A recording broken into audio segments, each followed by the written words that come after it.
चलिए अस्सलाम वालेकुम। मेरा नाम मोहम्मद तलाल ताहिर है और आज हम पढ़ने लगे हैं चैप्टर 2 का सेकंड पार्ट, जो कि कल रह गया था। कल मैंने आप लोगों को पढ़ाया था सेट्स तक और उसके बाद अभी मैं एक पहले शुरू करने लगा हूँ एक क्वेश्चन से, लॉजिक से पहले के बच्चों का था क्वेश्चन था, उसमें एक दो चीज़ें मैं आप लोगों को बता दूं कि किस तरह वो क्वेश्चन कल शायद रह गया था, तो वो अभी मैं बता दूं किस तरह करना है। फिर उसके बाद फिर हम अभी लॉजिक शुरू करने लगे। पहले देखें,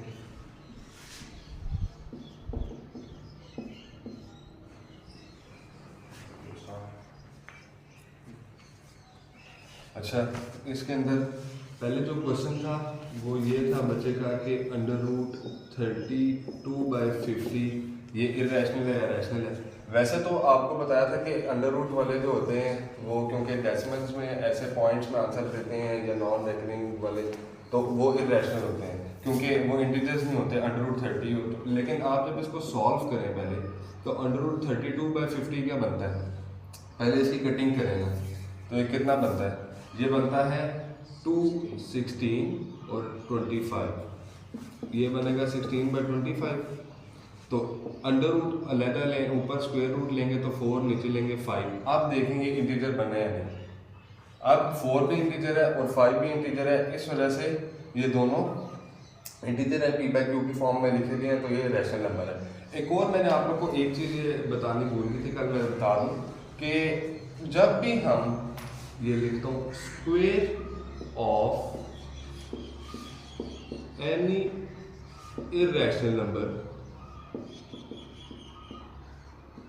irrational number is a rational number। कि किसी भी आप जब इरेशनल नंबर का स्क्वायर लेते हैं ना, तो वो रैशनल नंबर बन जाता है, एक्सेप्ट इसमें सिर्फ दो है, एक है पाई और एक है ई। जिस तरह मैं आपको अब एग्जांपल देता हूँ यहाँ पर, ये देखें कि अगर √2 हो, इसका मैं स्क्वायर ले लूँ, √2 का स्क्वायर, तो ये आ जाएगा 2 और ये क्या बन गया, रैशनल। हालांकि √2 क्या था, इरेशनल था। लेकिन पाई जो है इसको आप करें स्क्वायर, पाई का स्क्वायर भी लें तो तब भी ये इरेशनल नंबर ही है। और इसी तरह ई जो है, ई भी इरेशनल है और ई का स्क्वायर भी इरेशनल है। तो इस वजह से ये चीज़ें आप लोगों ने करनी है, बाकी बस इसलिए बताना था। और इसी के साथ एक और चीज़ लिख लें कि √n where n is prime number is always irrational। ये चीज़ याद रखनी कि जब भी √n की फॉर्म में लिखा हो कोई भी नंबर और n हो प्राइम नंबर, जैसे √2 है, √3 है, √5 है, √7 है, इस तरह के जब भी प्राइम नंबर स्क्वायर रूट के अंदर लिखे जाएं तो वो सारे क्या कहलाते हैं, वो भी इरेशनल नंबर के अंदर आते हैं, क्योंकि कभी भी प्राइम नंबर स्क्वायर रूट में टर्मिनेटिंग डेसिमल नहीं दे सकता। तो इसलिए ये चीज़ याद रखनी है। लेकिन स्क्वायर रूट में प्राइम की जगह अगर कोई और आ जाए जिसका परफेक्ट स्क्वायर होता है, तो फिर वो आप, या वो किसी नंबर का परफेक्ट स्क्वायर हो, तो फिर आप उसको इरेशनल नहीं देखेंगे। जिस तरह 16 है, 16 प्राइम नहीं है और ये 4 का परफेक्ट स्क्वायर है, तो इस वजह से ये इरेशनल नहीं होगा। इसलिए ये बस आप लोगों ने ध्यान रखना है कि वो परफेक्ट स्क्वायर ना हो। तो अगर होगा परफेक्ट स्क्वायर तो फिर तो आप उसे इरेशनल नहीं कह सकते, उसे आप रैशनल कहेंगे। उसके बाद अभी हम आने लगे हैं लॉजिक्स पे। लॉजिक्स आता है पेपर के अंदर और आसान है बहुत ज़्यादा, कोई मुश्किल नहीं है। इसको अभी देखते हैं। लॉजिक्स के अंदर पहले नंबर पे तो आपको बता दें कि मैं कुछ चीज़ें बताऊं कि प्रोपोजिशन क्या होता है, ठीक है ना। अब प्रोपोजिशन होता है कि ऐसी स्टेटमेंट, ठीक है ना, पहले बताते हैं कि प्रोपोजिशन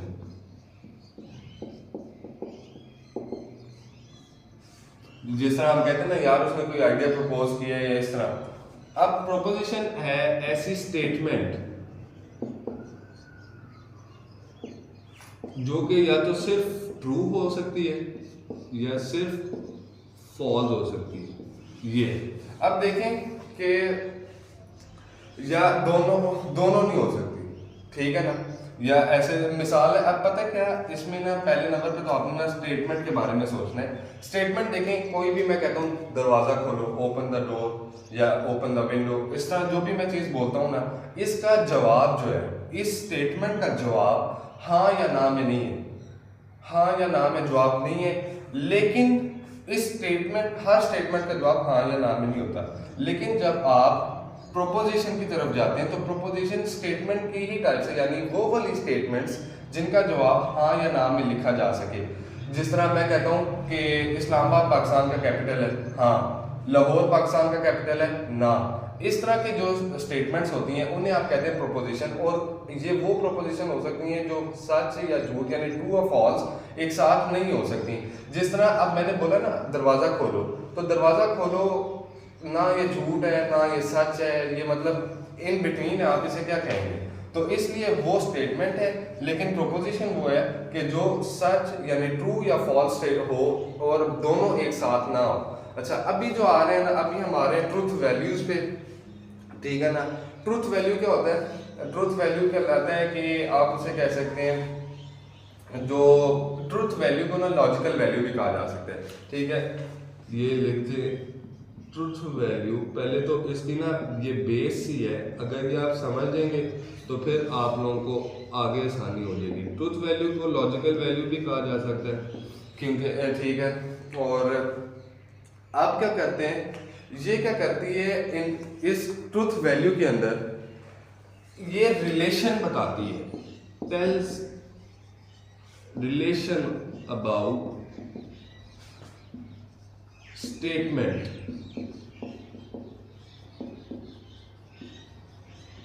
ये देखें कि अगर जो भी आपके पास स्टेटमेंट है, वो जो प्रोपोजिशन वगैरह है, उससे अगर आपको पता चलता है हाँ यानी ट्रू है, तो आप उसको ट्रुथ वैल्यू उसकी होती है 1 ट्रू की, और फॉल्स की होती है 0। ये आप लोगों ने पढ़ा भी होगा, 10th के अंदर भी ये था, जो लॉजिक गेट्स से फिजिक्स में भी है, उसमें सेकंड ईयर में, और 10th में भी था लॉजिक गेट्स। उसमें ये जो 1 0 वैल्यूज हैं, यही ट्रुथ वैल्यूज होती हैं, और इनका ट्रुथ टेबल फिर अब आता है। ट्रुथ टेबल, अब इस ट्रुथ टेबल के अंदर वो कहता है कि ऐसा table consist all truth values, ठीक है, सारे के सारे ट्रुथ वैल्यूज होती हैं इसके अंदर। आगे अभी मैं एग्जाम वो पढ़ाऊंगा ना प्रोपोजिशन की टाइप्स, तो उसके अंदर ही मैं इसकी ट्रुथ टेबल की एग्जांपल भी दे दूंगा। अब देखें, अब हम पहले नंबर पर करने लगे हैं कि जो प्रोपोजिशन की आगे से हम उन पर ऑपरेटर टाइप लगा सकते हैं ना, जिस तरह, या ऑपरेटर को सॉरी मैंने कह दिया, जो स्टेटमेंट्स की मेजर वो है ना टाइप्स हैं। अब इसके अंदर जाते हैं, मैं पहले बताता हूँ नेगेशन। पहले नंबर पर है नेगेशन, और इसको रिप्रेजेंट किया जा सकता है या तो इससे या इसके बजाय इससे, इन दोनों से इसको रिप्रेजेंट किया जा सकता है। अब देखें, इसकी है कि कोई भी इसकी स्टेटमेंट होना, पी स्टेटमेंट है, ठीक है। अगर पी स्टेटमेंट है ना, तो फिर इसका मतलब है कि ये जो होगा ना, ये नॉट पी होगा, यानी उसकी नेगेशन है, पी की नेगेशन है। अगर हम पी स्टेटमेंट के साथ ये लगा देते हैं ये चीज़, तो इसको नॉट पी पढ़ा जाता है, और ये उस पी की नेगेशन है। इसका काम क्या है कि अगर ट्रू होगी ना, ट्रूथ को फॉल्स में करेगी। हमने अब नेगेशन का मतलब क्या होता है, वो किसी चीज़ को नेगेट करना, उस चीज़ को उल्टी जाएगी हमेशा, ठीक है ना। अगर ट्रूथ है तो स्टेटमेंट को ये फॉल्स करेगी। अगर स्टेटमेंट वैसे ट्रू है, पी ट्रू है, तो नॉट पी क्या होगी, फॉल्स। और अगर पी फॉल्स है तो नॉट पी क्या होगी, ये होगी ट्रू। अब इसका ट्रुथ टेबल बना के देखते हैं, ट्रुथ टेबल। अब इसके अंदर देखें, इसके अंदर ट्रुथ टेबल इस तरह बनता है। अब देखें इसके अंदर क्या होगा। पहले तो आप इसको यूं डिवाइड करेंगे, ये है P और ये है नॉट P। उसके बाद इसमें एक ऐसा आएगा कि अगर P है ना ट्रू तो ये नॉट P क्या करेगी, भी बताया उसको, फॉल्स करेगी। और अगर P है फॉल्स तो नॉट P क्या करेगी, ट्रू। ये इसका ट्रूथ टेबल है। इस तरह ये आपको बनना है। अब ट्रूथ टेबल मैंने आपको क्या कहा था, जिसके अंदर सारी लॉजिक वैल्यूज आती हैं। अब इसके अंदर लॉजिक वैल्यूज ट्रू और फॉल्स ही हैं बस, तो इस टेबल के अंदर इसकी सारी वैल्यूज और इसकी भी सारी ट्रूथ वैल्यूज मौजूद हैं, तो इसे क्या कहेंगे, ट्रूथ टेबल। ठीक है, अब इसी के साथ स्क्रीनशॉट वगैरह लेना तो आप ले लें। इसके बाद आपके पास आएगी, देखें इसको इरेज करते हैं,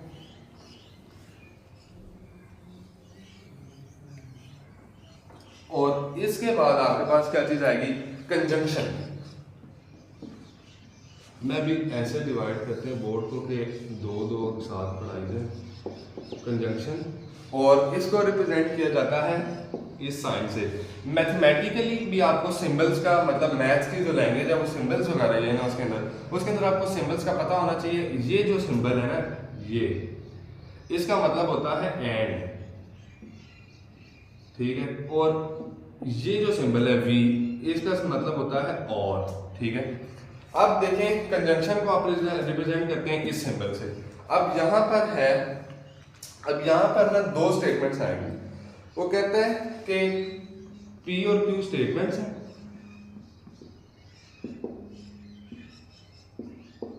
तो P एंड Q ये ट्रू कब होगी, इज ट्रू। अब मैं एक और बात बता दूं आसानी के लिए, एंड का मतलब है मल्टीप्लिकेशन, और का मतलब है एडिशन। तो एंड क्या, कब मल्टीप्लिकेशन में वो कब देगा ट्रूथ वैल्यू, यानी वन वैल्यू कब देगा, when both are true, when both are true. इसका टेबल बनाते हैं। इसके अंदर देखें,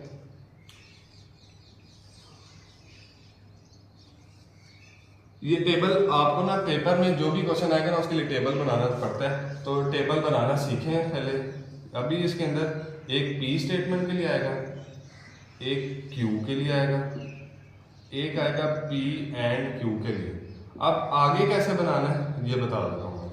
आगे क्या करें, हमेशा लेफ्ट साइड पे या एक किसी पे भी आप ट्रू, मैं पहले इसको खानों में डिवाइड कर लेते हैं, ट्रू ट्रू फॉल्स फॉल्स, इस तरह करें तो ये ट्रू फॉल्स। जब आप इस तरह डिवाइड करते हैं ना, तो जितनी भी पॉसिबिलिटीज हैं वो सारी आ जाती हैं, true true, true false, false true, false false, और ये अलहदा होती हैं। ये याद रखना, ये आगे जब आप, अभी मैं आपको पढ़ाऊंगा इम्प्लीकेशन, तो उसके अंदर या कंडीशनल, उसके अंदर ये ऑर्डर जरूरी होता है, वो आगे देखेंगे। अभी ट्रू के अंदर देखें प्रोडक्ट है, ट्रू की वैल्यू क्या होती है, 1 होती है ना, और फॉल्स की वैल्यू होती है, ट्रू 1 है और फॉल्स है 0। अब ठीक है, अब 1 इंटू 1 करें तो आंसर क्या आता है 1। 1 इंटू 0 करें 0, 0 इंटू 1 करें 0, 0 इंटू 0 करें 0। तो सिर्फ 1 यानी ट्रू वैल्यू कब आई है, जब दोनों ट्रू हुई है। इस तरह ये करना है। इसके बाद आपके पास आता है कंजंक्शन के बाद डिसजंक्शन आता है।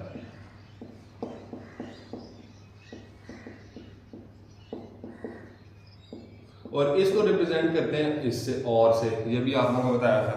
इसके अंदर क्या होता है कि PQ स्टेटमेंट्स हैं,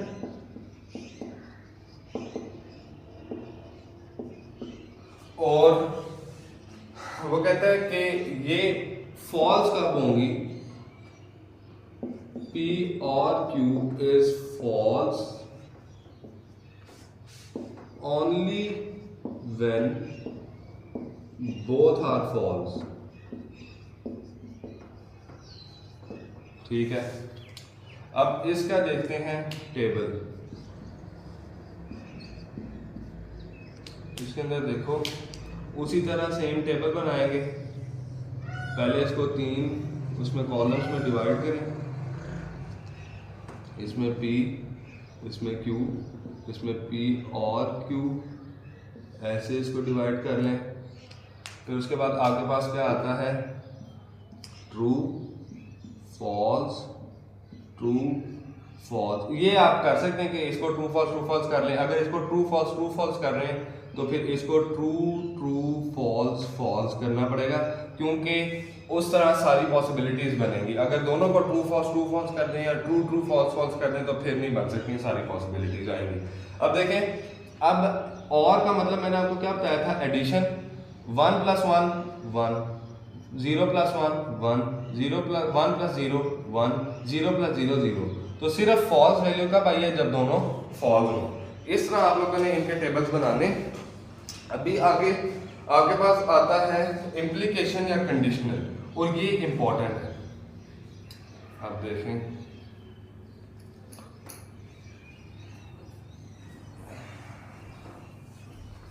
इसको समझना इंपॉर्टेंट इसलिए है कि इसी से आगे ही आएगा डबल इम्प्लीकेशन भी। ठीक है इसके अंदर कुछ भी नहीं, आसान सा है। और देखें, इसके अंदर आ रहा है इम्प्लीकेशन या कंडीशनल। अब 4 पे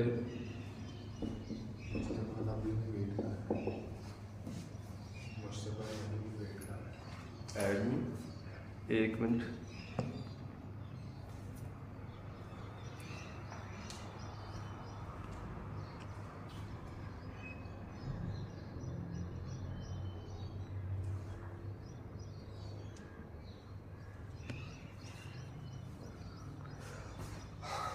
अच्छा जी। इम्प्लीकेशन के अंदर या इसी का नाम है, इम्प्लीकेशन का दूसरा नाम है कंडीशनल। ठीक है, अब इसके अंदर देखें, इसको रिप्रेजेंट कैसे करते हैं, इसको रिप्रेजेंट करते हैं इस एरो से। सिंगल साइड का एरो, ये याद रखना है, डबल साइड एरो नहीं लगाना, वो डबल इम्प्लीकेशन बन जाती है। ठीक है, या बाय कंडीशनल बन जाता है। और इसका है कि PQ अगर स्टेटमेंट्स है तो फिर P and Q is false, P implies Q is false when, ये याद रखना है, ये मैं ऐसे लिख रहा हूं, when P is true and Q is false, order matters। ये मैंने लिखा है यहाँ पर, ये जरूरी रखना है। देखते हैं, अभी ट्रूथ टेबल बनाता हूं मैं आप लोगों को, तो आप लोगों को मैं समझाता हूं। देखें, अगर यहां पर हो ना ट्रूथ टेबल, देखें ऐसे,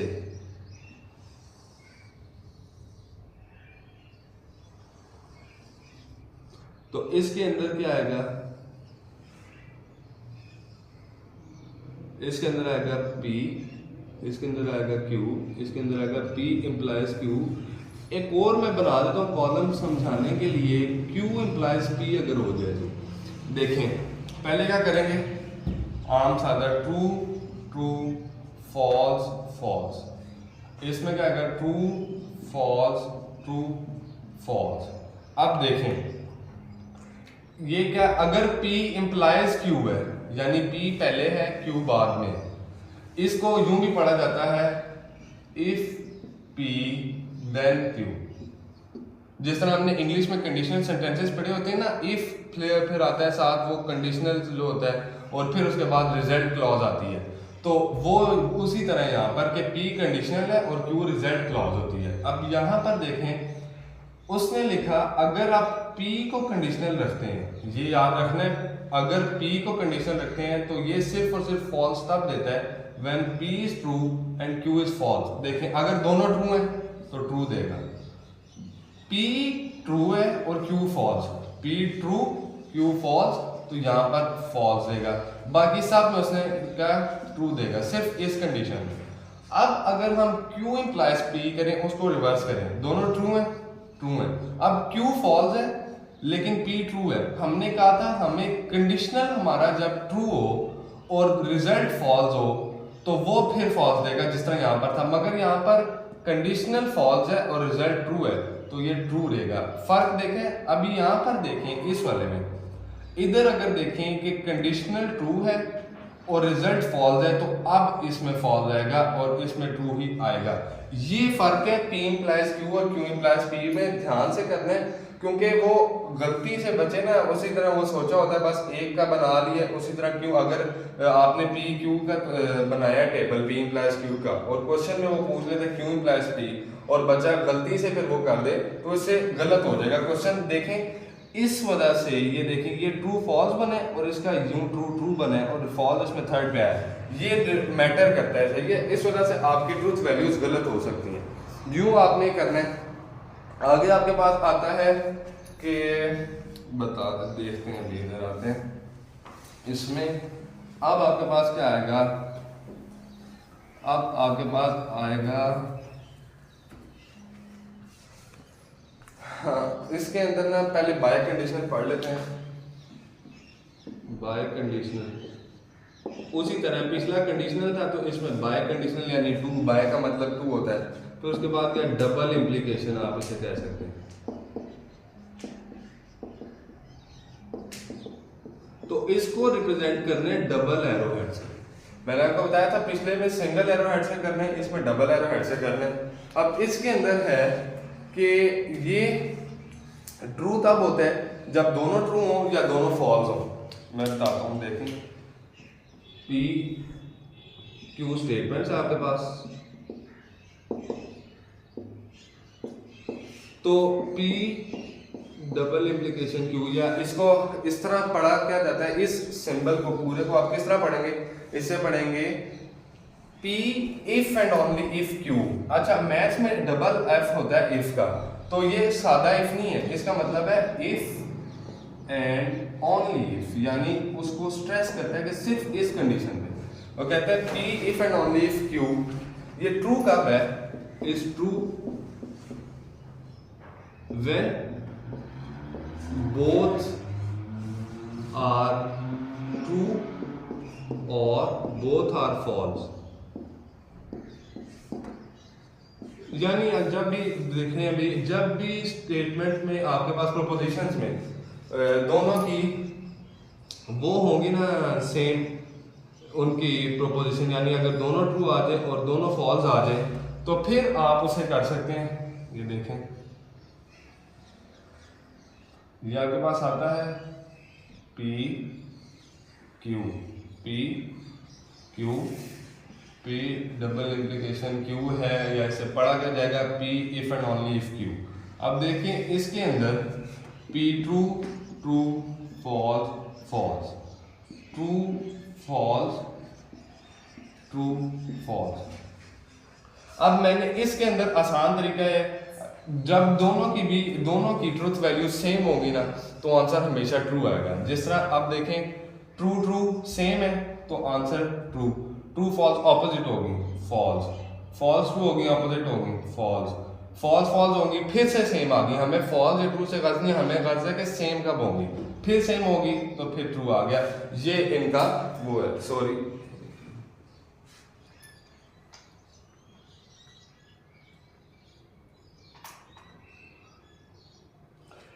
अच्छा। इसके अंदर अब आपके पास आता है एक तो ये आ गया ना, इसके अंदर अभी आपको लॉजिकल एक्विवेलेंस करवानी है। इसमें देखेंगे कि लॉजिकल एक्विवेलेंस का क्या हिसाब। अभी पहले तो देखें ना कि जो आप उस पर ऑपरेटर टाइप लगा सकते हैं, या ऑपरेटर तो नहीं, आप उसे कहेंगे कंडीशनल्स रिलेटेड टू गिवन, वो conditional related to a given conditional. देखते हैं, मैं आपको बताता हूँ। ये यहाँ पर देखें, अगर आपके पास आ रहा है ना कोई भी कंडीशनल है ना, इससे मैं बताता हूँ कंडीशनल्स रिलेटेड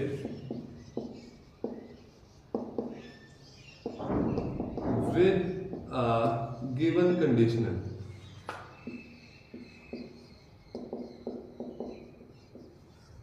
अब इसका मतलब ये है कि जब आपके पास कोई भी कंडीशनल दिया जाता है ना, जिस तरह कि P इम्प्लाइज Q है, अगर P इम्प्लाइज Q है, तो आप इससे या इससे रिलेटेड और कंडीशंस कैसे बना सकते हैं बताते हैं। पहले देखिए, पहले नंबर पर आता है आपके पास कन्वर्स,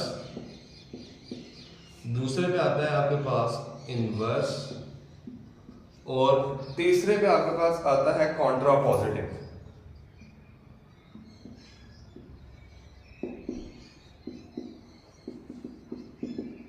अब देखें इसके अंदर क्या चीज आएगी, इसका क्या होगा, इसका और इसका। अब देखें अगर आपके पास है ना स्टेटमेंट P implies Q, तो इसका कन्वर्स फिर क्या बन जाएगा, इसका कन्वर्स होगा Q implies P। सिर्फ और सिर्फ आपने उनकी जगह बदली है, ठीक है ना। ये कन्वर्स है इसका, इसका कन्वर्स ये है, ठीक है। अब इनवर्स है और P implies Q आपने कंडीशनल ली है, तो इसका इनवर्स क्या होगा, इसका इनवर्स में बस दोनों के साथ आपने नॉट लगा देना है, not P implies not Q। और कॉन्ट्रा पॉजिटिव होता है कन्वर्स ऑफ इनवर्स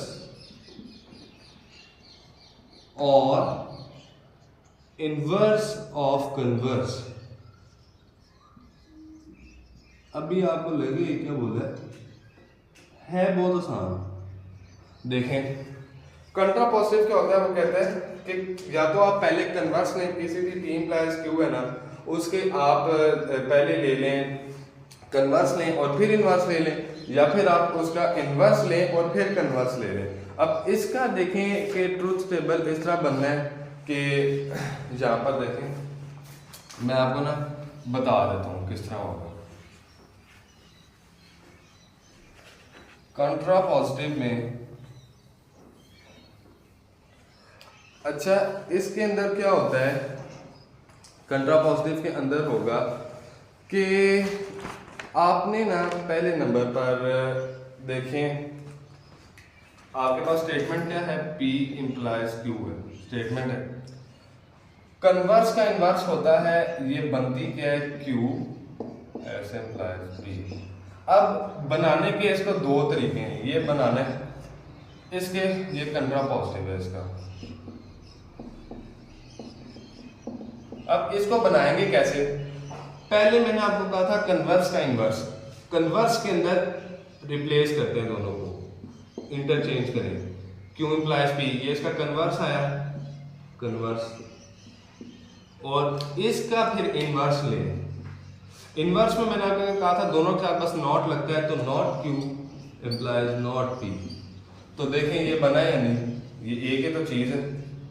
या इसका दूसरा तरीका है कि देखें पहले आप P implies Q का ले लें इनवर्स, पहले इनवर्स ले लें।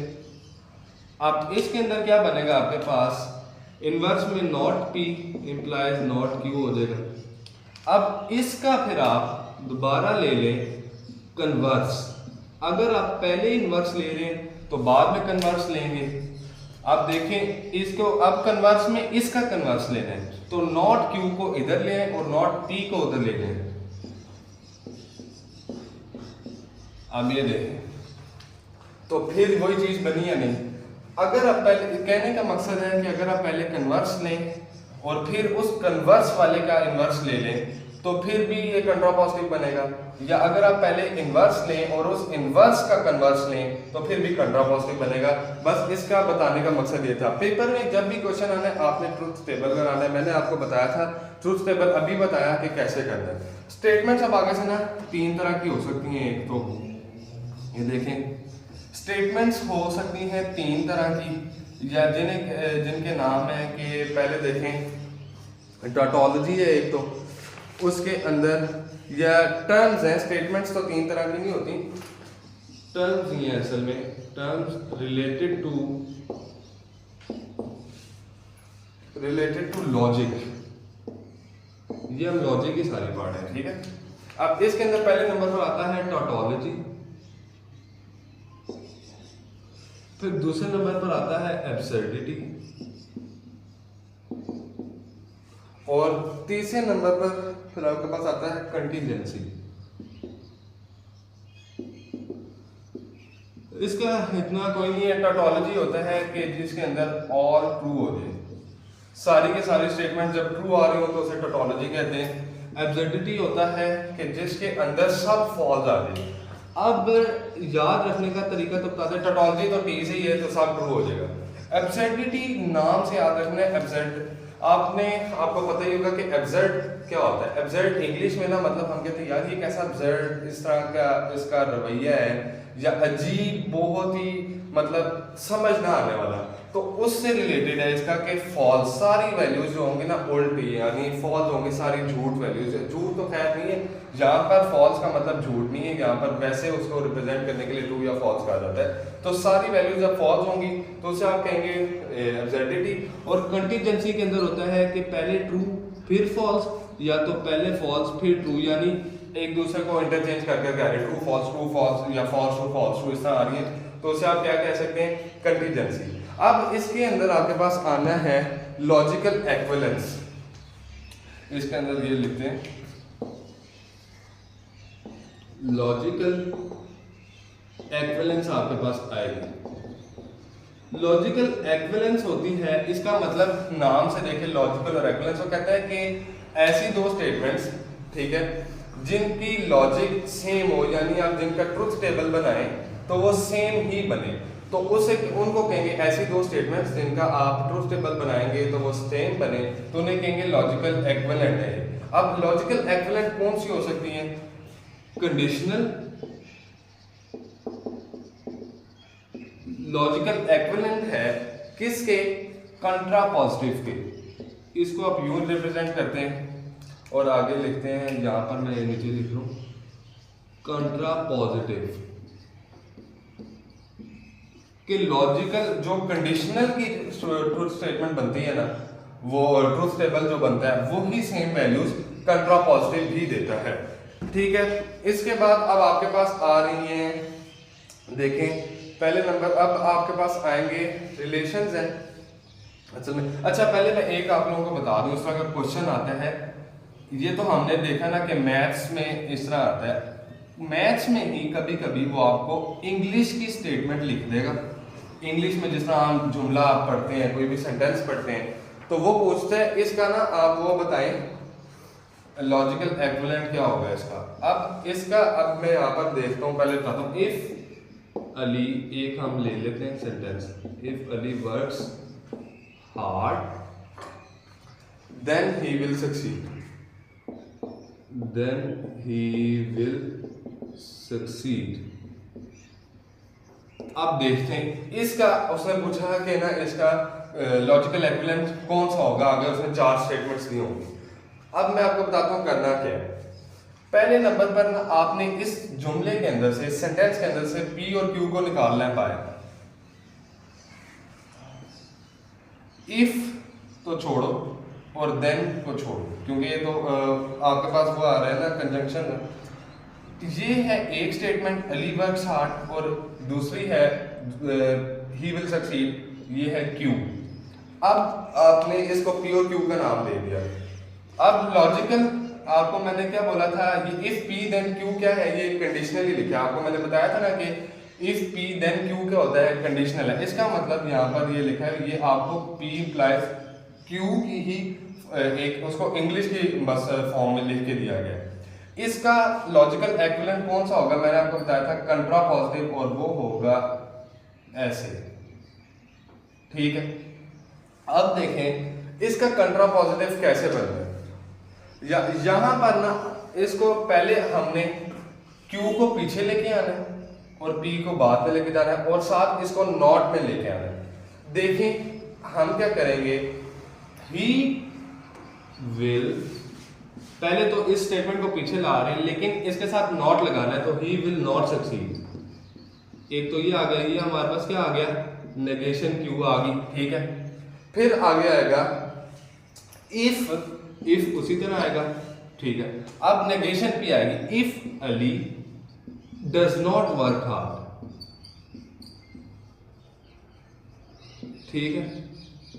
अब देखें if Ali does not work hard, इस जुमले का मतलब पहले अब ये तो हमने, अब ये नेगेशन पी होगी, अब नेगेशन पी क्या, Ali works hard, Ali does not work hard, negation P तो आ गई ना।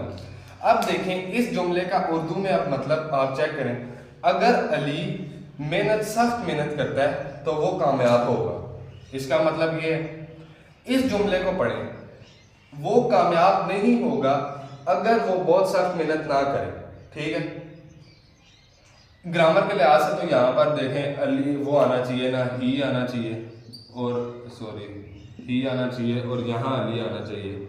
उससे कुछ नहीं है, मैथ में आपको इससे रिलेटेड इतना कोई रोला मसला नहीं होगा। बस हमने यहाँ पर उसको समझना है कंडीशनल वाले को कि वो इधर। अब इस जुमले को देखें, अली कामयाब नहीं होगा अगर वो सख्त मेहनत ना करे। मतलब तो दोनों बातों का एक ही है ना कि वो कामयाब सिर्फ और सिर्फ तभी हो सकता है एक ही सूरत में कि जब वो सख्त मेहनत करेगा। दोनों बातों की एक है जैसे मानी है, तो इसका मतलब है these two statements are logically equivalent. सही है। अब ये चीजें बस आपको बतानी थी कि इस तरह आता है कैसे किसी भी स्टेटमेंट को इफ पी देन क्यू को आपने किस तरह करना है, उसको बदलना है। क्यू को आप पीछे लाएं और उसको नेगेशन में उसके साथ नॉट में करें। अगर नॉट में होता तो उसको नॉट को नेगेशन करेंगे तो फिर वो पॉजिटिव में आ जाएगा। ये तो आप लोगों को समझ लग ही जाएगी ना।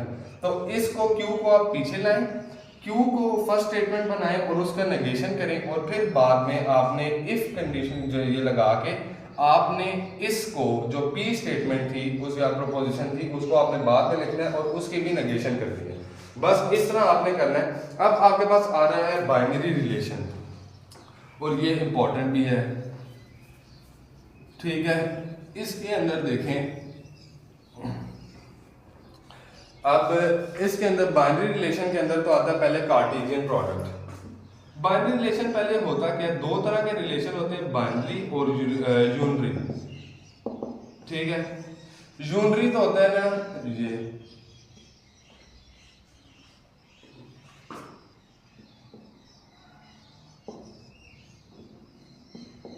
यूनरी रिलेशन होता है कि ऐसा ऑपरेटर जो एक नंबर को किसी दूसरे नंबर में बदल दे, जिस तरह स्क्वायर रूट है इसके अंदर, या डिफरेंशियल आ जाता है जो हम डेरिवेटिव लेते हैं, इस तरह के जो होते हैं ना, या स्क्वायर वगैरह एक्सेट्रा आगे लिख देते हैं। ठीक है ना, ये सारे यूनरी रिलेशन होते हैं जो किसी एक नंबर को लेते हैं और उसको दूसरे नंबर में बदल देते हैं। बाइनरी रिलेशन क्या होता है, दो नंबर्स को लेगा और उसको तीसरे में बदलेगा, और इसके अंदर क्या आएंगे, एडिशन, सब्ट्रैक्शन, मल्टीप्लिकेशन, डिवीजन और इस तरह। ठीक है, अब आपके पास ना पहले नंबर पर आ रहा है कार्टेशियन प्रोडक्ट। कार्टेशियन प्रोडक्ट ये आप लोगों ने पहले पढ़ा हुआ भी है। ठीक है, इसके अंदर वो ए क्रॉस बी से इसको रिप्रेजेंट करते हैं, ए क्रॉस बी से। मैं सीधा आप लोगों को बस ये बना कर दिखाता हूँ कि अगर ए सेट है हमारे पास 1 2 3 और बी सेट है हमारे पास A B C, then A cross B क्या होगा, देखें ए क्रॉस बी फिर क्या आएगा, पहले ए को 1 के साथ 1 ए, फिर अच्छा एक बात याद रखें, हमने ए क्रॉस बी लिया है ना, तो ए के एलिमेंट्स ऑर्डर्ड पेयर में पहले आएंगे, ये याद रखना है। अगर हम बी को पहले लेते तो 1 ए के बजाय A1 लिखते, इस तरह आना है। फिर आएगा 1 बी, फिर आएगा 1 सी, फिर आएगा 2 ए, फिर आएगा 2 बी, इस तरह चलता जाएगा और एंड तक जाएगा। ठीक है, अब देखें इसके अंदर ए क्रॉस बी के अंदर बाइनरी रिलेशन में नंबर ऑफ एलिमेंट्स कैसे चेक करने हैं, यानी आपने उसने ना आपको ए बता दिया कि ए के अंदर एलिमेंट्स कितने हैं और बी के अंदर एलिमेंट्स कितने हैं, तो आपसे वो पूछता है कि इसके एलिमेंट्स बताएं ए क्रॉस बी में नंबर। अब बच्चा क्या करेगा जी, सारा टाइम बैठ के अब आप बनाते तो नहीं रहेंगे, तो उसके लिए एक है ट्रिक, और यार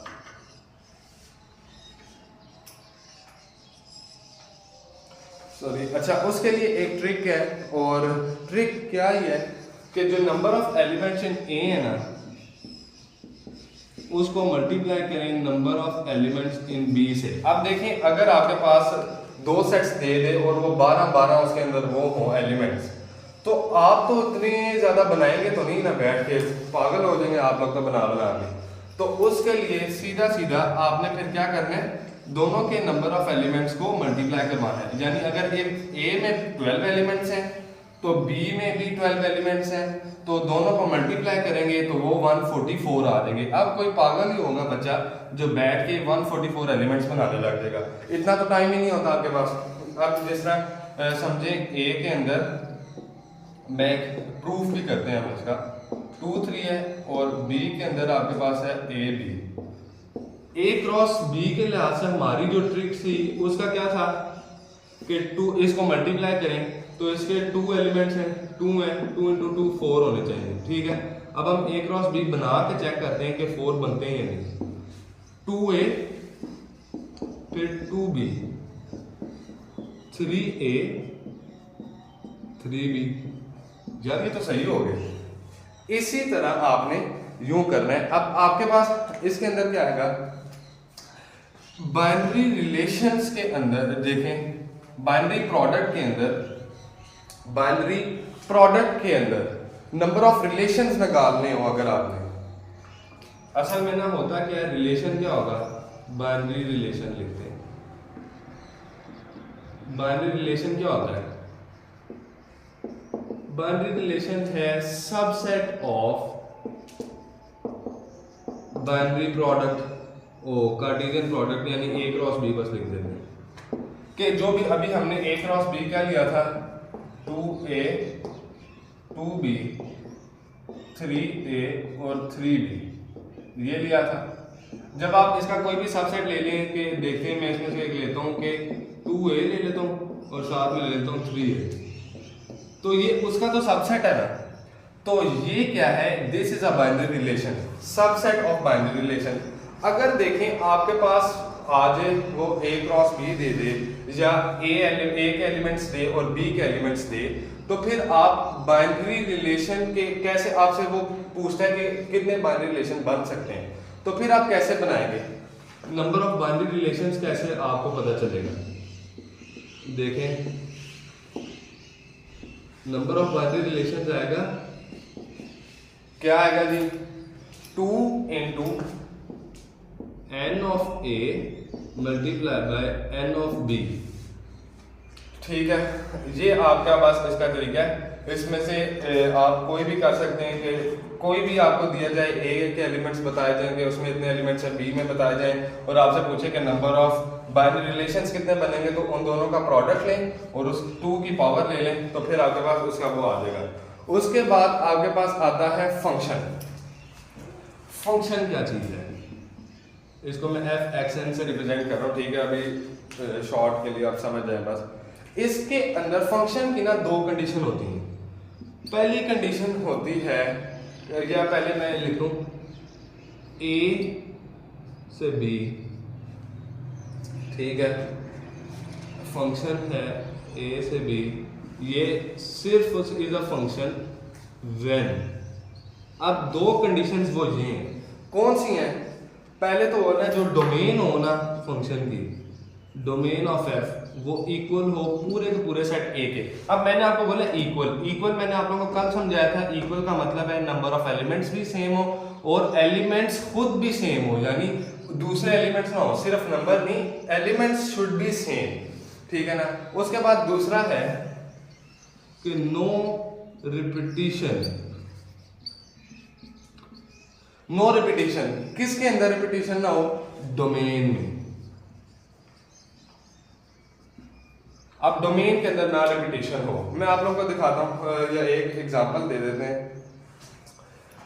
एग्जांपल देखें कि अगर a है 1 2 3 4, b है a b c है, तो यहां से वो अगर हमें बोलता है कि a से b फंक्शन बनाया हमने, फंक्शन है a से b,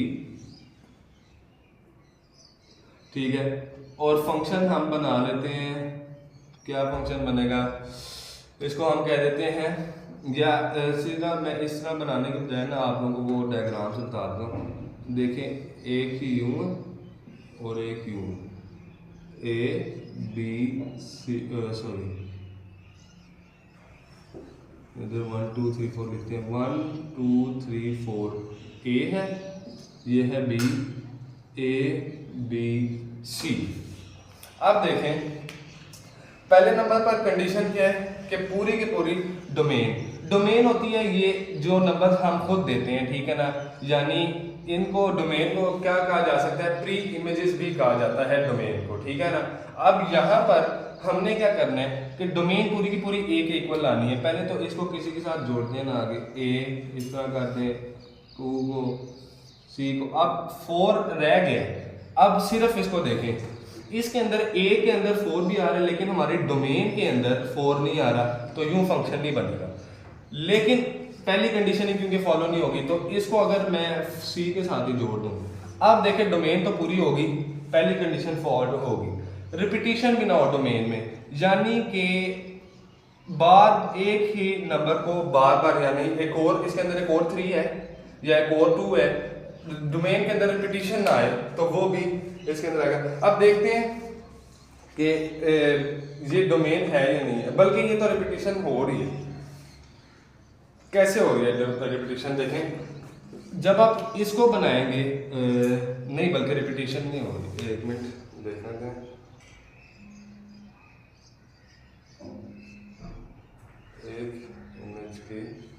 हाँ ठीक है, बल्कि ये सही बना है। अब देखें आप यहाँ पर देखते हैं आगे, इस पे आते हैं टाइप्स ऑफ फंक्शन पे। खैर ये तो आप लोगों को इनकी जो कंडीशन है इनका तो पहले भी पता ही होगा। अब टाइप्स ऑफ फंक्शंस भी हैं, ये भी आसान ही है, सीधा सीधा सा ही है। इसके अंदर आपके पास आएगा, देखें पहले नंबर पर आता है आपके पास कि आइडेंटिटी फंक्शन क्या है, टाइप्स ऑफ फंक्शन, ठीक है। इसके अंदर एक है तो है आइडेंटिटी फंक्शन, फिर दूसरा आपके पास है उसको क्या कहेंगे, या सॉरी लीनियर फंक्शन है, लीनियर की आगे से टाइप है, मैं इसको लिख देता हूँ, चेंज कर देता हूँ, करो 1 मिनट।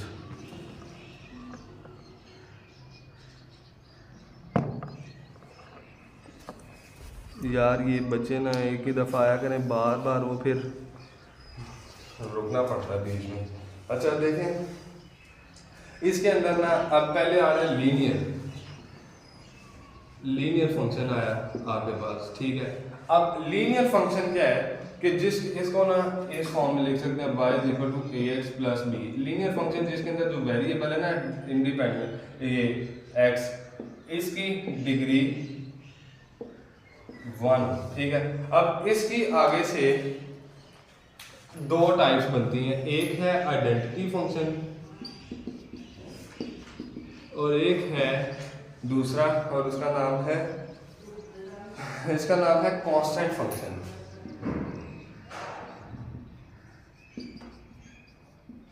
आइडेंटिटी फंक्शन तो है ना कि y is equal to x है, तो इसमें क्या होगी, डोमेन इक्वल टू रेंज होती है इसके अंदर, और इसके अंदर तो क्या होता है कि y इज इक्वल टू कोई भी कांस्टेंट होगा, और इसके अंदर जो रेंज होगी ना वो सिर्फ वो कांस्टेंट नंबर होगी और कोई आंसर नहीं देगी। जिस तरह अगर मैं लिख दूं y इज इक्वल टू 2, तो ये एक फंक्शन है, बच्चे समझते हैं कि ये तो सिर्फ एक वैल्यू नहीं, ये भी एक फंक्शन ही है, पर ये कांस्टेंट फंक्शन है। आप जो मर्जी वैल्यूज डालें लेकिन आंसर उसका हमेशा 2 आएगा, और ये एक फंक्शन ही है, ठीक है। अच्छा देखें इसके अंदर आपके पास आता है पॉलिनोमियल फंक्शन, भी आपको पता होगा पॉलिनोमियल होता है कि जिसके अंदर डिग्री जो हो ना, डिग्री सिर्फ और सिर्फ उसके अंदर क्या होती है, नेचुरल नंबर, यानी जो डिग्री ऑफ वेरिएबल हो, पॉलिनोमियल फंक्शन।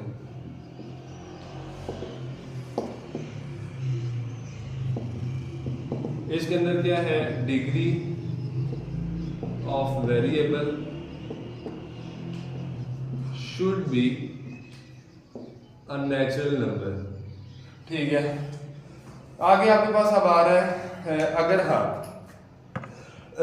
ए से नंबर ऑफ, वो पूछते हैं नंबर ऑफ फंक्शंस क्या आएंगे ए से बी के, इसके लिए भी एक लिख लें, नंबर ऑफ फंक्शंस फ्रॉम ये देखें A to B देखें, तो इसके अंदर क्या होगा, नंबर ऑफ फंक्शंस निकालने के लिए n ऑफ b उसकी पावर n ऑफ a। अब ये बात बहुत ज़रूरी है, याद रखनी है यहाँ पर कि a से b अगर फंक्शन है तो a पावर में और b बेस में, यानी ये वाला बेस में आता है, बाद वाला हमेशा बेस में आएगा।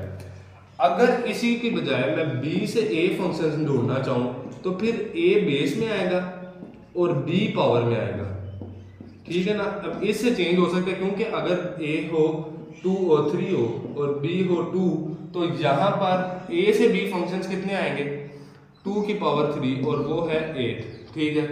पर यहाँ पर अगर b से a फंक्शन उसके यहाँ तो 3 की पावर 2 आएगी, तो ये क्या 9, इसलिए ये डबल, ये इक्वल तो नहीं है ना, तो ये आगे पीछे हो जाते हैं, वैल्यूज गलत हो जाएंगी, तो क्वेश्चन गलत हो जाएगा। ध्यान रखना है, अगर a से b है तो b बेस में, अगर b से a है तो a बेस में, ठीक है। अब आपके पास उसके बाद आ रहे हैं टाइप्स ऑफ फंक्शंस, अब यानी इनटू, ऑनटू और ये सब, ये बड़ा इंपॉर्टेंट है, ये आप लोगों को खैर पता भी होगा, ठीक है, क्योंकि पहले पढ़ा हुआ भी है हमने। इनटू फंक्शन आता है इसके अंदर, ये देखें, एक तो है इनटू फंक्शन, फिर है ऑनटू फंक्शन, 1 1, उसके बाद बाइजेक्टिव और इंजेक्टिव, ठीक है ना।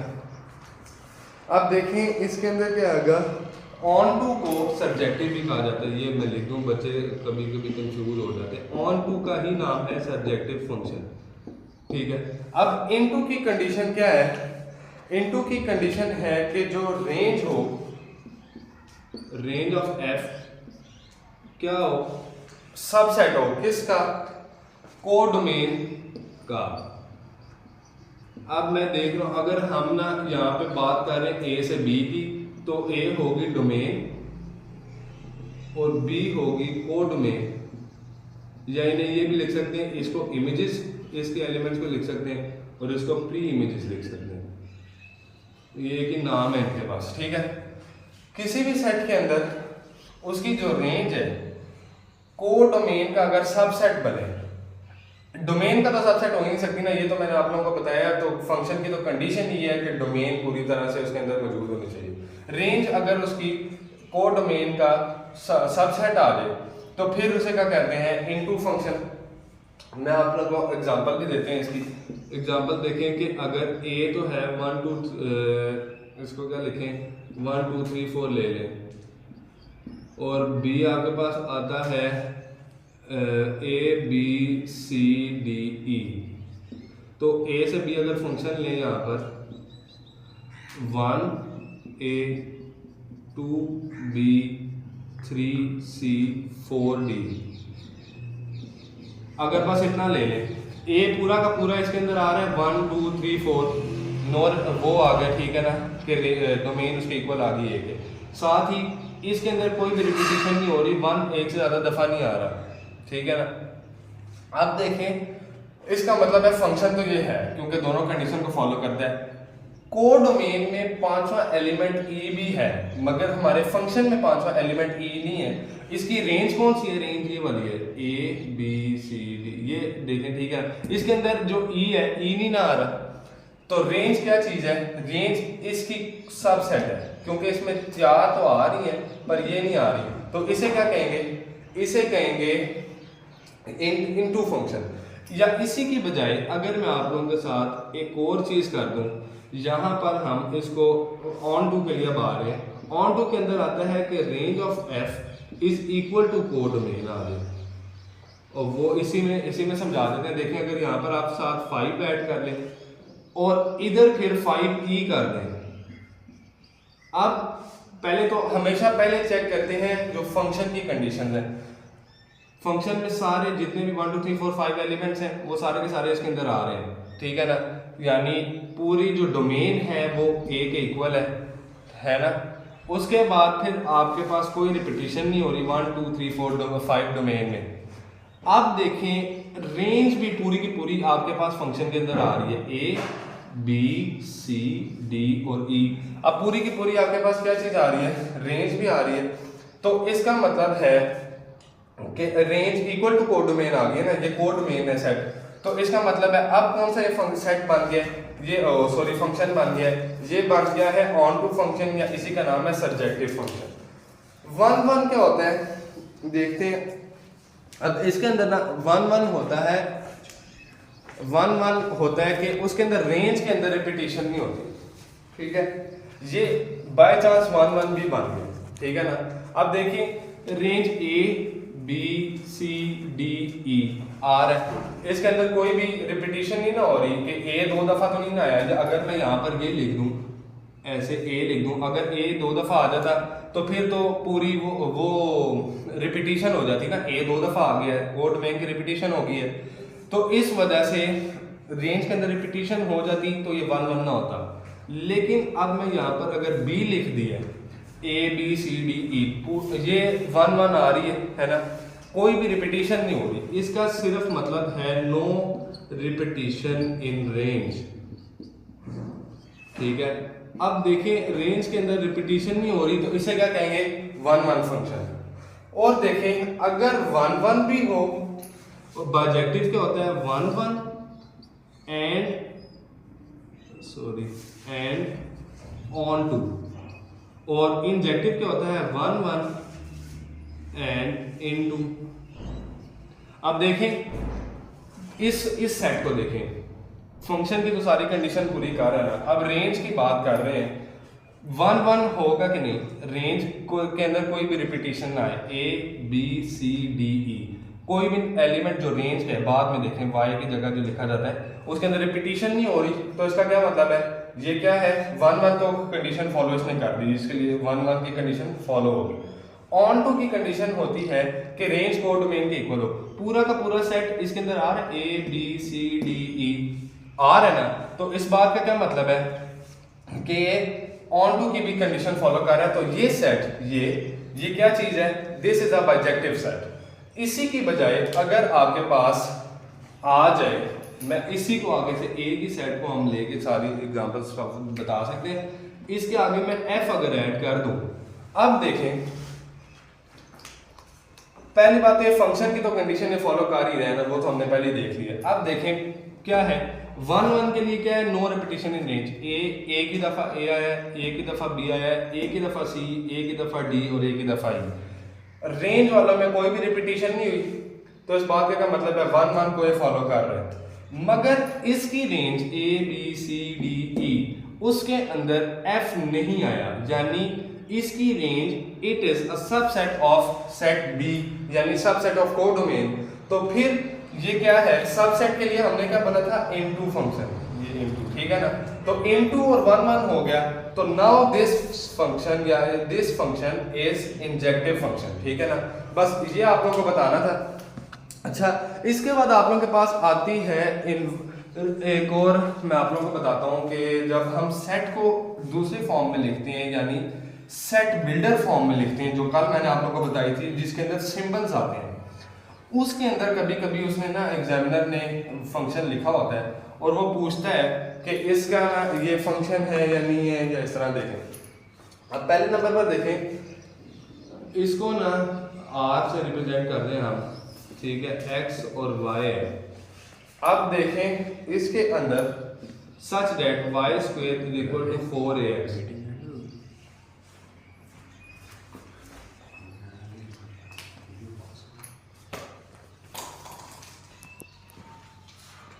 आप क्या करें कि ये आपके पास रिलेशन लिखा है, सेट बिल्डर की फॉर्म में लिखा है, हमेशा आपने सीधा डायरेक्टली इसको देखते हुए चेक करना है ना कि रिलेशन है या फंक्शन है, तो आप always check the power of this dependent variable. ये असल में क्या है, डिपेंडेंट वेरिएबल है ना, यानी इसकी वैल्यू y की वैल्यू डिपेंड करती है x पे, कि हम x डालेंगे तो वो y की वैल्यू देगा। अगर y की वैल्यू पावर 1 के अलावा हो तो फिर क्या होगा, इट इज अ रिलेशन, ठीक है। अगर y की वैल्यू डिपेंडेंट वेरिएबल की वैल्यू 1 की बजाय कोई और हो तो उसे क्या कहेंगे, यानी स्क्वायर है या क्यूब है, कोई भी है, तो उसे फंक्शन नहीं कहेंगे, उसे रिलेशन कहेंगे, ठीक है। और इसी की बजाय अगर मैं यहाँ पर इसको इसको स्क्वायर हटा दूं इसका, तो फिर ये रिलेशन नहीं है, फिर ये फंक्शन है। हमेशा फंक्शन में y की पावर 1 होगी। फंक्शन के लिए always the power of y will be 1, ठीक है ना, यानी y will be linear. Function में x के साथ स्क्वायर या क्यूब कुछ भी आ सकता है, पर y के साथ नहीं आ सकता। अब देखें यहाँ पर इसमें ये अब तो ये फंक्शन बन गया ना। अब इस फॉर्म में अगर आपके पास लिखा हो कोई भी फंक्शन, या इसको यूं लिखें, इस फॉर्म में आपके पास कोई भी फंक्शन लिखा हुआ है ना, तो आप उसको क्या करेंगे, इससे वो पूछते, समझे ये आपके पास क्वेश्चन आया है और वो पूछता है कि इसका ना आप इसका वो बताएं इनवर्स क्या है। इनवर्स के लिए आप क्या करेंगे, अब देखें इनवर्स के लिए ना इसको दो तरीके से लिख सकते हैं। इसको हम रिप्रेजेंट कर रहे हैं यूं। अब देखें इनवर्स में या तो आप सिर्फ और सिर्फ इसकी वैल्यूज बदल दें, इसको रिप्लेस कर दें, y को इधर ले आए और x को उधर ले जाएं और बाकी सारा वैसे का वैसा ही लिखा रहने दें, तो then this is the inverse of this function. सही है। या इसी के बजाय आप इसको एक और लिख सकते हैं इसी तरह कि आप इसको वैसे ही रहने दें x और y को, ठीक है, मगर बाकी की जगह उसको रिप्लेस कर दें, ठीक है। इसके अंदर क्या कर दें, x is equal to 4ay, then this is also the inverse of this function. सही है। अब देखें इसको ना इस तरह लिखा जा सकता है। अब मैं एक और बात बताऊं, हर फंक्शन का इनवर्स तो हो सकता है, होता है, वो ऐसा है, होता ही नहीं है कि इसका इनवर्स ना हो, मगर इनवर्स का फंक्शन होना जरूरी नहीं है। देखें मतलब आप लोगों को मैं समझाता हूं इस तरह कि देखें हम वो कभी कभी कहते हैं कि इनवर्स एग्जिस्ट करता है या नहीं, इनवर्स एग्जिस्ट और नॉट, या इनवर्स एक्सिस्टेंस लिख देते हैं। अब देखें इसके अंदर आप देखें यहाँ पर कि इनवर्स की एग्जिस्टेंस के बारे में, इनवर्स की एग्जिस्टेंस का मतलब है that inverse is also a function, inverse is also a function. अब देखिए क्योंकि अगर क्या पता आपके पास एक फंक्शन हो, आप उसका इनवर्स लें, तो वो इनवर्स जब लें वो फंक्शन ना फंक्शन की कंडीशंस फॉलो ना करे, इनवर्स वो रिलेशन बन जाए फिर, तो इसका मतलब है उसका इनवर्स एग्जिस्ट नहीं करता। वैसे तो वो है लेकिन वो फंक्शन नहीं है, तो इसलिए हम कहते हैं इसका इनवर्स एग्जिस्ट नहीं करता। तो सिर्फ और सिर्फ ओनली बाइजेक्टिव फंक्शंस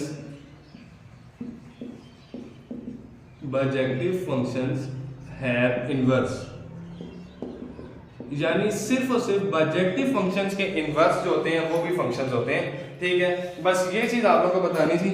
अब यहाँ पर मैं आप लोगों से एक क्वेश्चन करवाता हूँ, पास पेपर का ही क्वेश्चन है। देखें इसके अंदर उसने सेट बिल्डर फॉर्म में ही लिखा था और उसने पूछा था सेट बिल्डर फॉर्म में कि ये कौन सा फंक्शन है। अब देखो क्वेश्चन आया था, ये पास पेपर का क्वेश्चन, ठीक है। अब इसके अंदर वो आपके पास आ गया और इसने लिखा है y equals to x square, ठीक है ना। तो इसके अंदर क्या आता है, और फंक्शन है f is from set of real numbers to real number. अब इसके अंदर इसने हमसे पूछा कि ये कौन सा फंक्शन है, इनटू है, ऑनटू है, या बाइजेक्टिव है, या इंजेक्टिव है। अब देखें इसके अंदर कैसे आप करेंगे चेक। यहां पर देखें आप ना इसको करें चेक, इसका मतलब है पहली बात तो ये इस बात को ध्यान में गौर से रखना है, ये बहुत जरूरी है इस सवाल के लिए, ऐसे सवालों के लिए इस चीज को चेक करना जरूरी है। इसका मतलब है कि इसकी domain set of real number है और रेंज भी सेट ऑफ रियल नंबर है। अब देखिए जब आप डालते हैं ना इसके अंदर, इसमें डोमेन डाले 1, x की जगह 1 डालें तो y क्या देता है 1, ठीक है। लेकिन जब आप इसके अंदर -1 डालें, मैं यहाँ पर लिख देता हूँ, इसके लिए 1 डाल रहे हैं तो 1 ही दे रहा है, y के अंदर डालेंगे ना, देखें 1 अगर 1 का स्क्वायर दे, लेकिन हम x की जगह जब -1 डालें तो तब भी वो 1 ही देगा क्योंकि -1 का स्क्वायर भी तो 1 ही है। अब एक बात आप लोग गौर से सुने, फंक्शन तो ये है, कैसे है फंक्शन कि इसकी जो पूरी डोमेन है ना वो सेट ऑफ रियल नंबर है, यानी डोमेन के अंदर आप पूरी सेट ऑफ रियल नंबर्स डाल सकते हैं इसके अंदर, ऊपर से उसके अंदर रिपीटिशन भी कोई नहीं हो रही। यहाँ पर तो रिपीटिशन का कोई चक्कर आप लोगों को नजर आ ही नहीं रहा कि रिपीटिशन हो। देखें यहाँ पर इसमें आपने रेंज से चीजें चेक करनी है। अब देखें हम, अब रेंज जो है वो सेट ऑफ रियल नंबर्स है ना। वैसे तो यहाँ पर इसने लिखी है कि रेंज, ये जो बी है ये सेट असल में बी है ना, दिस इज कोडोमेन, इसको लिखें कोडोमेन है ना। अब कोडोमेन के अंदर उसने क्या है, पूरी सेट ऑफ रियल नंबर जिसके अंदर माइनस इंफिनिटी से चलता प्लस इंफिनिटी तक जा रहा है ना, यानी इसके अंदर माइनस के नंबर भी हैं प्लस के नंबर्स भी हैं। पर जब आप इसका आंसर देखते हैं, आंसर्स आर ऑलवेज पॉजिटिव, इसके जो आंसर है ऑलवेज पॉजिटिव आ रहा है। क्यों? क्योंकि स्क्वायर है ना, स्क्वायर तो हमेशा आंसर पॉजिटिव देता है। तो इसकी जो रेंज आ रही है वो है पॉजिटिव रियल नंबर्स, यानी 0 से आ रही है इंफिनिटी इसकी रेंज। 0 डालें तो 0 देगा, 0 से छोटा नहीं दे सकता, क्योंकि आप जब माइनस में भी नंबर डालते हैं तो वो प्लस में उसको कन्वर्ट कर देता है। तो इसकी रेंज जो है वो इसका सबसेट बनी या नहीं है, सबसेट बनी ना। अब इस बात का मतलब है range is a subset of codomain, और ये हमने कौन सा सेट पढ़ा था, ये हमने सेट पढ़ा था इनटू। देख लो इस तरह एक क्वेश्चन करना है। अब उसके बाद आपके पास आ रहा है, इसी को मैं चेंज कर दूं, अगर इस क्वेश्चन को एक और मैं यहाँ पर यूं लिख दूं, क्वेश्चन आपके पास आ जाए यही फंक्शन है यानी y is equal to x square, पर यहाँ पर ये आ रहा है पॉजिटिव रियल नंबर से रियल नंबर्स। अब इसके अंदर देखो, इसके अंदर ऑप्शन है इनटू, ऑन टू, बाइजेक्टिव या इंजेक्टिव। सॉरी, सी में लिखें बाइजेक्टिव और डी में लिख रहे हैं इंजेक्टिव। अब देखें, अब इसके अंदर इसने क्या हमें बोला कि अपने डोमेन में सिर्फ set of positive real number डालना, ठीक है ना। यहां पर मैं इसको रेज करूं, देखें अब जब आप सिर्फ set of positive real number डालें तो आप सोचेंगे कौन सा फंक्शन बनेगा, थोड़ा खुद भी सोचने की कोशिश करें ना जरा। अब देखो, सॉरी ये तो गलती से भी रेज हो गया, इसको लिख देते हैं। ये है function from set positive real number two real number, ठीक है ना। अब इसके अंदर जब आप देखते हैं ना, इसके अंदर आप सिर्फ पॉजिटिव रियल नंबर डाल सकते हैं, यानी 1 2 3 4 वगैरह डाल सकते हैं। जब आप इसके अंदर 1 डालेंगे तो आंसर देगा 1, है ना। हम चेक कर लेते हैं। जब आप इसके अंदर 1 डालेंगे, मैं इसको यूं लिखता हूँ, ये y और ये x स्क्वायर है। जब आप इसमें 1 नेगेटिव तो आप डाल ही नहीं सकते ना, डोमेन ही इसने देखे पॉजिटिव बोल दिए। 1 डाले, 1 का स्क्वायर लेके आया 1, 2 का स्क्वायर लेके आया 4, 3 का स्क्वायर लेके आया 9, इस तरह चलता जा रहा है। अब इसकी पहली बात तो ये डोमेन के अंदर रिपीटिशन नहीं हो रही, फंक्शन है, ठीक है, वो तो पता चल गया। अब इसके अंदर इसकी रेंज चेक करें, कोई भी रेंज के अंदर रिपीटिशन नहीं आ रही। 1 किसी और नंबर से स्क्वायर, किसी और नंबर का स्क्वायर 1 नहीं आ सकता, -1 का आ सकता था, मगर हम तो यहाँ पर माइनस वाले नंबर ले नहीं रहे, पॉजिटिव ले रहे हैं। तो कोई भी पॉजिटिव ऐसा नंबर नहीं है 1 के अलावा जिसका स्क्वायर 1 के इक्वल हो। आप अगर है तो मुझे बता दो, ऐसा कोई भी नहीं है। इसका मतलब है कि नो रिपीटिशन इन रेंज भी हो रहा है, नो रिपीटिशन इन रेंज हो रहा है, नहीं है ना। अब देखो, नो रिपीटिशन इन रेंज हो रहा है, ऊपर से 1 1 का, ये 1 1 का ही है ना। नो रिपीटिशन इन रेंज का क्या मतलब था, 1 1 फंक्शन है, और ऊपर से इनटू कौन सा होता है। अब देखें एक और बात, इसके अंदर जो रेंज बन रही है वो बन रही है 1 4 9 16 25, इस तरह चलती जा रही है, ये बन रही है रेंज इसकी, है ना। इस में हम भी लिख देते हैं। अब देखो रेंज इसकी, इसके अंदर 2 3 नहीं आए, इसके अंदर 5 नहीं आया, इस तरह आगे नहीं आए कुछ नंबर, तो रेंज इसका सबसेट नहीं हुई, क्योंकि इसके अंदर तो 2 3 भी है, 5 भी है, इसके अंदर तो सारे रियल नंबर आ रहे हैं। तो रेंज सबसेट है, range of f is a subset of codomain और नो रिपीटिशन इन रेंज। इसका मतलब है कि ये है 1 1 और इसका मतलब है ये है इनटू। तो जब कोई भी फंक्शन 1 1 और इनटू हो तो वो क्या कहलाता है, इंजेक्टिव फंक्शन। बस इस तरह बताना था आप लोगों को, ये आप लोगों का हो गया। उम्मीद है कि समझ तो आ गई होगी। अब आगे आपके पास आ रहे हैं ग्रुप्स इसके अंदर, ठीक है। अब ग्रुप्स के अंदर आपके पास क्या चीज आती है, इसके अंदर ना ये थोड़ी सी डिफरेंट चीज है, ये एक नई सी चीज है, ठीक है। ग्रुप होता क्या, कोई भी नॉन एम्प्टी सेट ग्रुप, इसके अंदर ना नॉन एम्प्टी सेट होंगे, ठीक है। अब यहां पर आपने क्या चीज देखनी है, इसके अंदर देखें 4 कंडीशंस होती हैं कि मैं बताता हूं। अगर वो क्लोजर लॉ फॉलो करे, वो सेट क्लोजर लॉ फॉलो करे तो उसे हम कहते हैं ग्रुप पॉइंट, ठीक है। इसी के बाद यानी इसकी कंडीशन क्या है, फॉर ऑल ए और B belong to set of real numbers. तो इसका मतलब है कि ए प्लस बी अगर पॉजिटिव के लिहाज से तो A plus B belong to set of real numbers हो, या ए डॉट बी भी belongs to set of real numbers हो, इस तरह। दूसरा है अगर क्लोजर को फॉलो करे और साथ ही साथ एसोसिएटिव को भी फॉलो करे।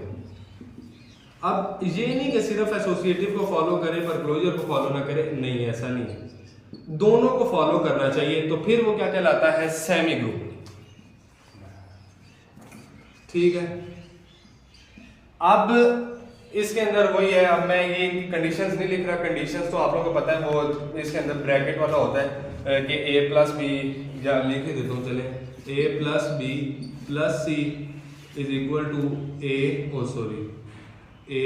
प्लस बी प्लस सी, या इसी तरह उसके लिए मल्टीप्लिकेशन के लिए भी आप लिख सकते हैं, ठीक है। अब यहाँ पर क्या करेंगे, अगर वो क्लोजर को भी फॉलो करे और एसोसिएटिव को भी फॉलो करे, दोनों को फॉलो करे, देन इट इज उसे क्या कहेंगे, सेमी ग्रुप। और तीसरे पर आपके पास आता है वो है कि इसके अंदर एग्जिस्टेंस ऑफ आइडेंटिटी हो, यानी आइडेंटिटी का मैंने आप लोगों को क्या बताया था, एडिशन के लिहाज से कौन सी होती है, 0। ऐसा नंबर जो कि आप उसके अंदर एडिशन के लिहाज से अगर देख रहे हैं तो उसके अंदर ऐड करें तो कोई भी फंक्शन उसमें नंबर में चेंज ना आए तो वो आइडेंटिटी एलिमेंट कहलाता है। अगर उस सेट के अंदर एग्जिस्टेंस ऑफ आइडेंटिटी है तो फिर आप उसे क्या कहेंगे, then it is called monoid, ठीक है।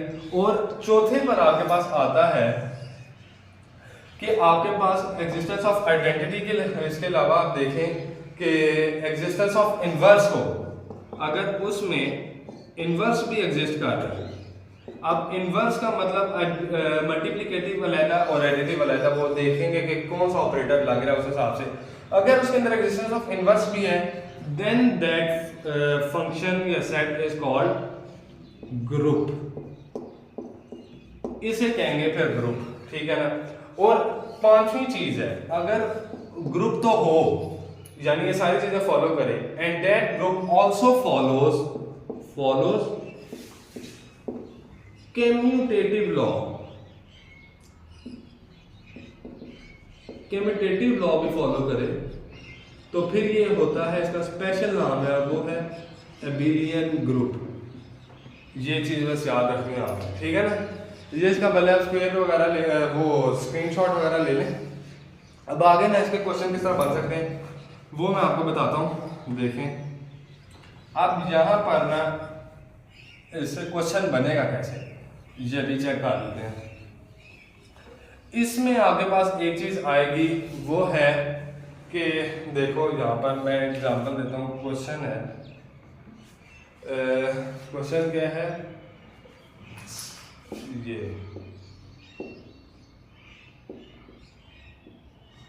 ये क्या है, ये है ग्रुप है, ग्रुपॉइड है, सेमी ग्रुप है, मोनोइड है,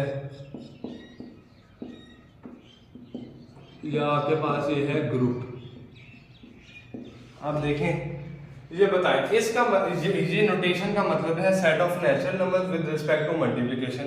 ये क्या चीज है, अब इसको सॉल्व करने का तरीका क्या है, शुरू से तरतीब से आएंगे। मैंने अभी तरतीब आपको लिखवाई। पहले नंबर पर चेक करेंगे क्लोजर लॉ। क्लोजर लॉ का मतलब है कि आप उसको मल्टीप्लाई करवाएं और आंसर उसके अंदर से ही आना चाहिए। सेट ऑफ नेचुरल नंबर में कोई भी नंबर ले लें, हम 1 ही ले लेते हैं। 1 इंटू 1 वो उसके अंदर है।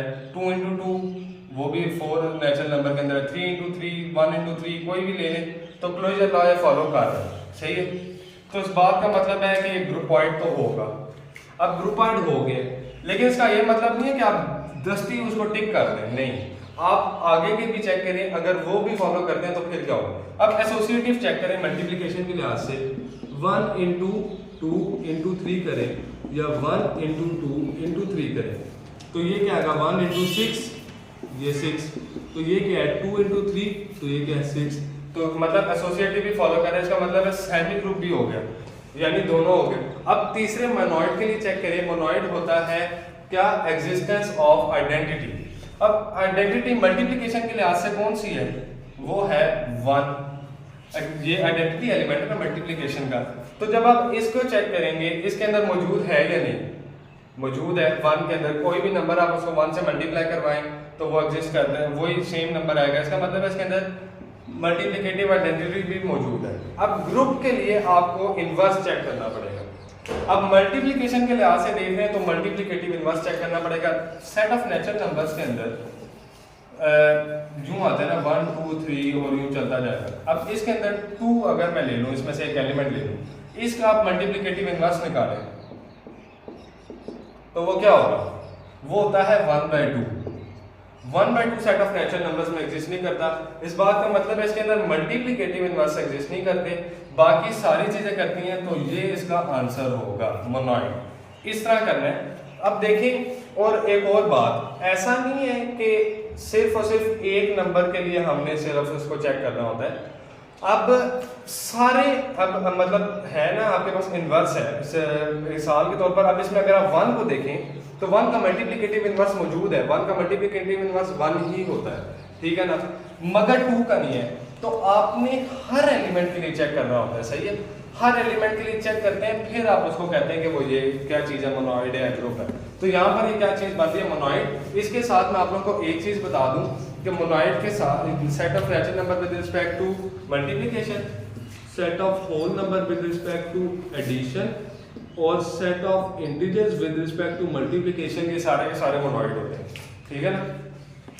अच्छा, इस तरह आ गया। और इसके बाद मैं आप लोगों को एक और क्वेश्चन करवाता हूं। देखें, इसके अंदर वो कहता है कि set of natural number with respect to subtraction, option यही है आपके पास, ऊपर वाले ही ऑप्शन है, ठीक है ना। या आप इसके साथ एक और ऑप्शन ले लें, ई है नन, ये ऊपर वाले ऑप्शन है। अब इसके अंदर देखें, set of natural number closure law follow करता है। नहीं, पहली चीज देखें, क्लोजर लॉ के अंदर आप क्या चीज करते हैं। अब देखें कि 1 -1 करो, ये क्या है 0 0, इसके अंदर मौजूद नहीं है सेट ऑफ नेचुरल नंबर में। क्लोजर लॉ ही फॉलो नहीं किया। जब क्लोजर ही फॉलो नहीं किया, पहली कंडीशन ही फॉलो नहीं की, तो आगे देखने की जरूरत नहीं है, सीधा आंसर है नन। ठीक हो गया। इस तरह आप लोगों ने करना है इसको।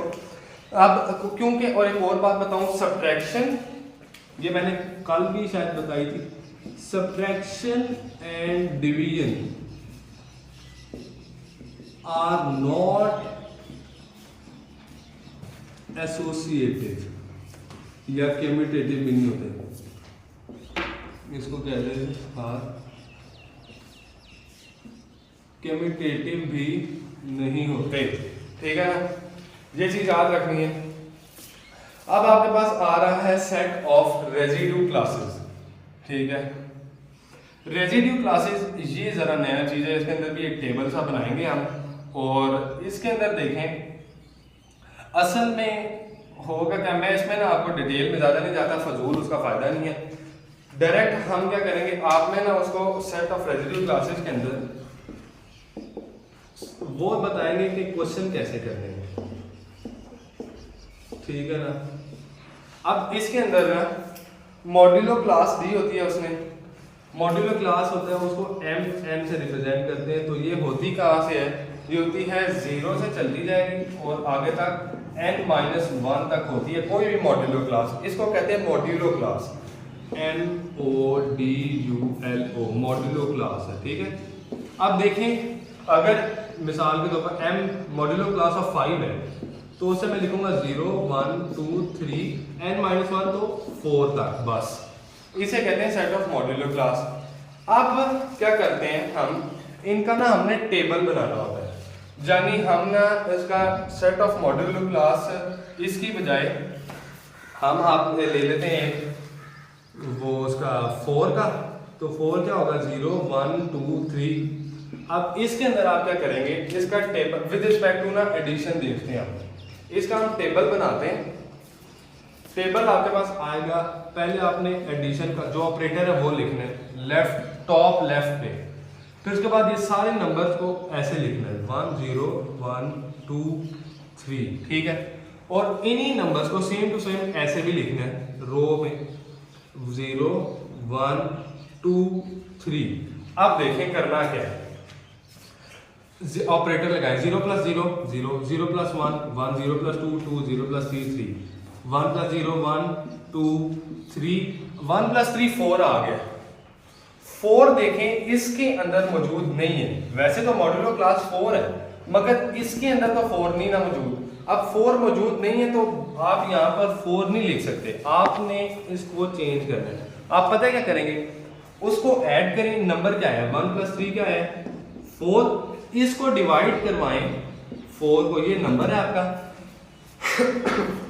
सॉरी ये नंबर अंदर लिखें और बाहर आपने जो मॉड्यूलो क्लास है उसको लिखना है, जिस तरह ये है इसको बाहर लिखें 4 1 4, रिमाइंडर क्या आया 0, ठीक है। अब जब रिमाइंडर 0 आया ना तो रिमाइंडर लिखेंगे आप, इस तरह आपने करना है। मैं आप लोगों को अभी आगे भी आगे बताता हूँ।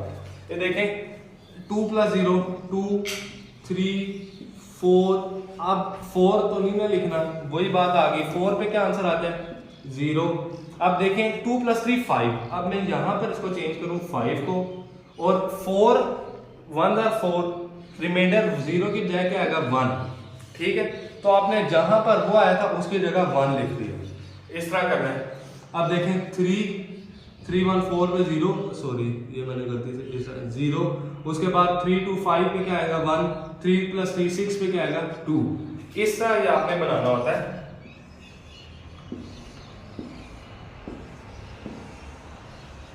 आप देखें इसके अंदर ना आपने, अब इसके अंदर वो इस तरह क्वेश्चन नहीं पूछता, ये तो टेबल आपको बनाना सिखाया है, इसके अंदर वो पूछता है 1 का इन्वर्स बताओ, सॉरी 1 का इन्वर्स बताओ क्या है।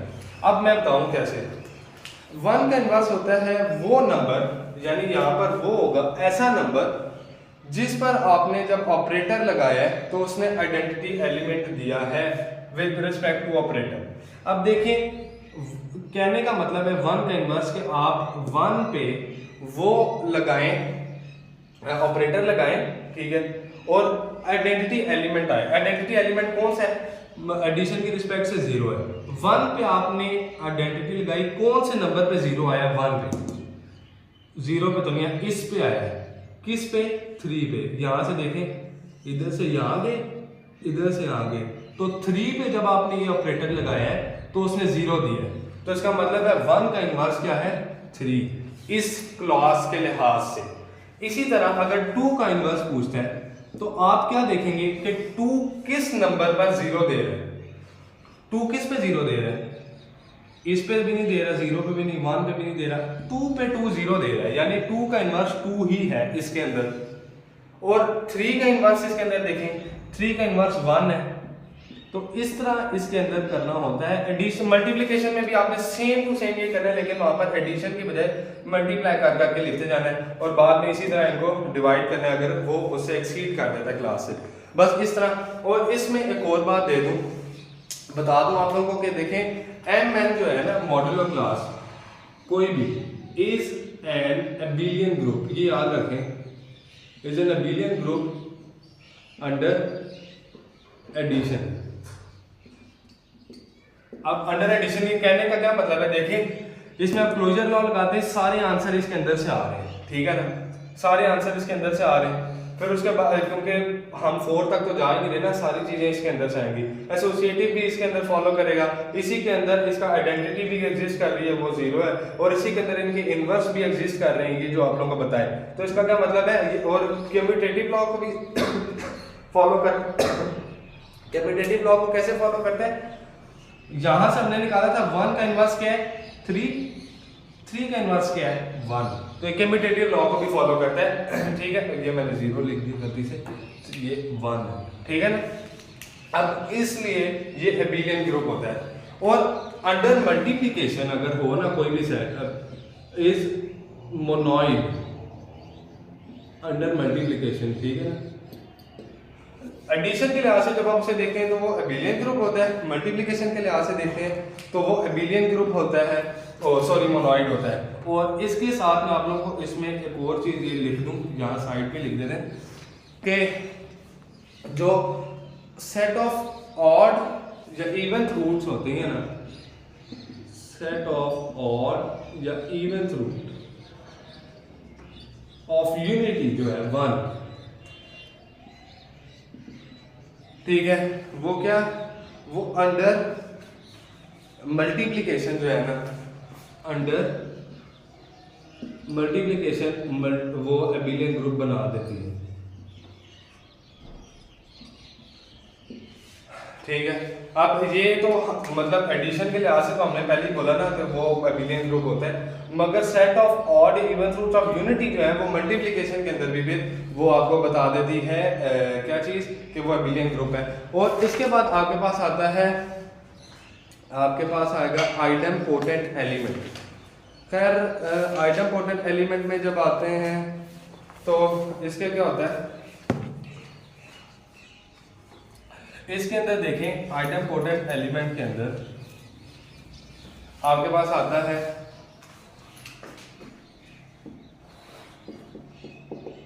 Idem potent element. इसके अंदर ये होता है कि जब आप किसी भी उसको लगाए ना, जिस तरह अगर S है, कोई भी S ग्रुप है आपके पास, और A जो है S इज अ ग्रुप, ठीक है, और इसके अंदर एक ऐसा एलिमेंट है जो कि उस ग्रुप के अंदर से है, तो अगर A पे आप ऑपरेटर लगाएं और वो आंसर A ही दे दे, ठीक है, तो उसे कहते हैं आइडम पोटेंट एलिमेंट। मिसाल बस इसका ना करते किस तरह, यानी कहने का मतलब है कि आपके पास कोई भी S है जो कि ग्रुप है, और उसके अंदर एक A एलिमेंट है जो कि उस ग्रुप का है, यानी A उस ग्रुप से बिलोंग करता है।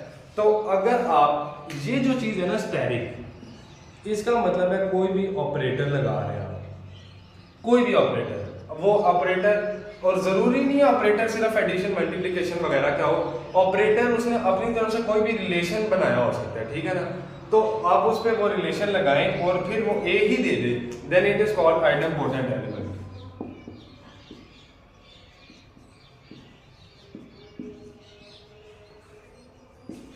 अच्छा जी, वैसे तो आप लोग का ये चैप्टर खत्म हो गया अभी, तो उम्मीद है कि आप लोगों को ये चीज़ें समझ आई होंगी, और थैंक यू, बस अल्लाह हाफिज़।